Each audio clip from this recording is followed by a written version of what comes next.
শীতকালীন সবজির মধ্যে কিন্তু ফুলকপি, বাঁধাকপি অন্যতম।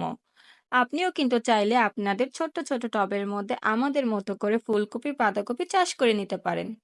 আসসালামু আলাইকুম everyone, welcome back to my YouTube channel টুকিটাকি থেকে আমি চয়নিকা বলছি। আপনাদের সাথে আজকে নতুন আরেকটি ভিডিও নিয়ে আসলাম। আজকের ভিডিওটি হবে ফুলকপি, বাঁধাকপি নিয়ে। আজকে দেখুন বিকেলে ছাদে চলে আসছে আর রোদে দেখুন গাছগুলোর অবস্থা খুবই খারাপ, তাই আমি আবারও সকালবেলা উঠে চলে এসেছি।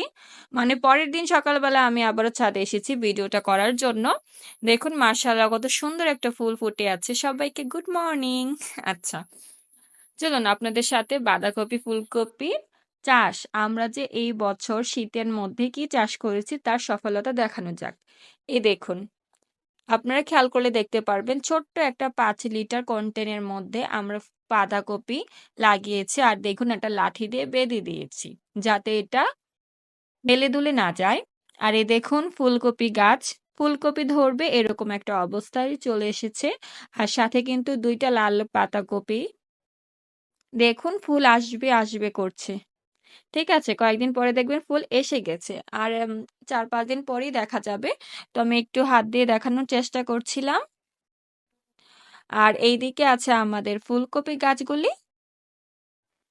দেখুন আপনাদেরকে দেখায় দিচ্ছি। ভিতরে কিন্তু ফুলকপি এসেছে। খুব ছোট্ট, তাই এটা দেখালাম না। তারপরেরগুলা দেখাচ্ছি।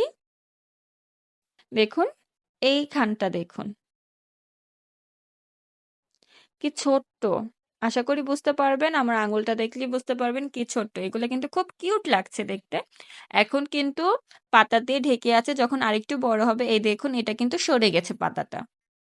এইভাবে কিন্তু ফুলকপিটা উপরে চলে আসবে।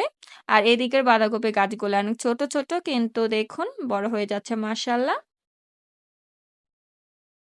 এইখানে কিন্তু পাতাকপি গাছে পাতাকপি ধরে গেছে। বাঁধাকপি বলে না পাতাকপি বলে অবশ্যই কিন্তু কমেন্ট করে জানাবেন। আর ভিডিওটি ভালো লাগলে অবশ্যই কিন্তু লাইক কমেন্ট করে আমাকে জানাবেন। ভিডিওটি সম্পূর্ণ দেখার অনুরোধ রইল আপনাদের কাছে। দেখুন আমাদের এই প্রথম, এটা হচ্ছে সবচেয়ে বড় ফুলকপি। আমাদের শীতকালীন সবজির মধ্যে এই প্রথম আমাদের ফুলকপি ধরেছে আমাদের গাছের মধ্যে। দেখুন মাশাআল্লাহ দেখতে কত সুন্দর লাগছে।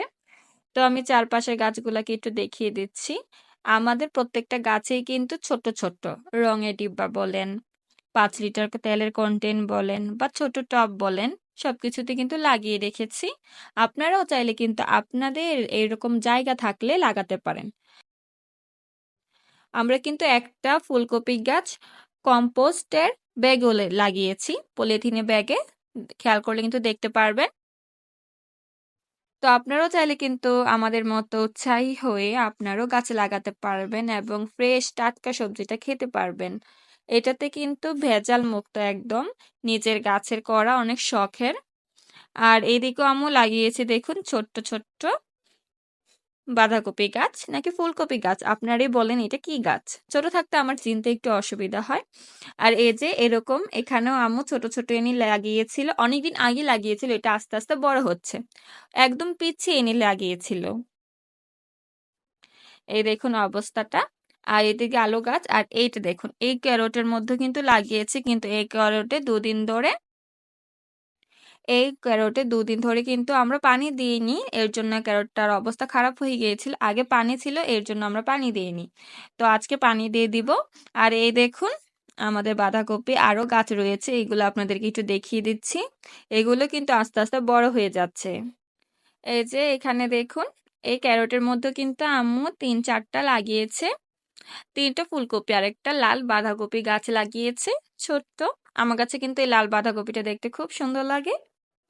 আরেকটা জিনিস দেখাই আপনাদেরকে, আমাদের এই সাইডের পাতাকপি, লাল পাতাকপি গুলার সাথে কিন্তু কি হয়েছে, বা আমাদের পাতাকপি গাছগুলোর সাথে কি হয় ছাদ বাগানে, ওইগুলোই দেখাচ্ছে আপনাদেরকে এখন। আপনারা কিন্তু খেয়াল করে দেখতে পারবেন পাতাগুলার কি অবস্থা। একটা গাছ আমি দেখাই শুধু, দেখুন পাতাগুলার কি অবস্থা দেখেছেন। বলুন তো এটা কিভাবে হয়েছে। এটা কোনো রোগ না, এটা কোনো মানে রোদের কারণে না, এটা আসলে পাখি খেয়ে ফেলেছে। দেখুন প্রত্যেকটা পাতা কি করে ফেলেছে পাখিরা খেয়ে। আমি আপনাদেরকে দেখিয়েছি সাইডের পাতাগুলা কিন্তু সেম এভাবে অনেকগুলা পাতাই খেয়ে ফেলেছে। আর সাইডের দেখুন আমার গোলাপ গাছগুলা কত সুন্দর। আর এই তো তাহলে আমার ভিডিওটি ভালো লাগলে অবশ্যই কিন্তু আমাকে লাইক, কমেন্ট, শেয়ার এবং সাবস্ক্রাইব করে আমাদের পাশে থাকবেন। আমি আবারও আপনাদেরকে দেখিয়ে দিচ্ছি কারণ এই জায়গাটা ভিডিও করতে আমার খুব ভালো লাগছিল। আমাদের গাছগুলা কিন্তু খুব সুন্দর লাগছে একসাথে ছিল। গাছগুলাকে যদি পাখিরা এভাবে পাতাগুলা না খেত আরো ভালো হতো। তাহলে আজকে এই পর্যন্তই, দেখা হবে নতুন আরেকটি ভিডিও নিয়ে। আল্লাহ হাফেজ।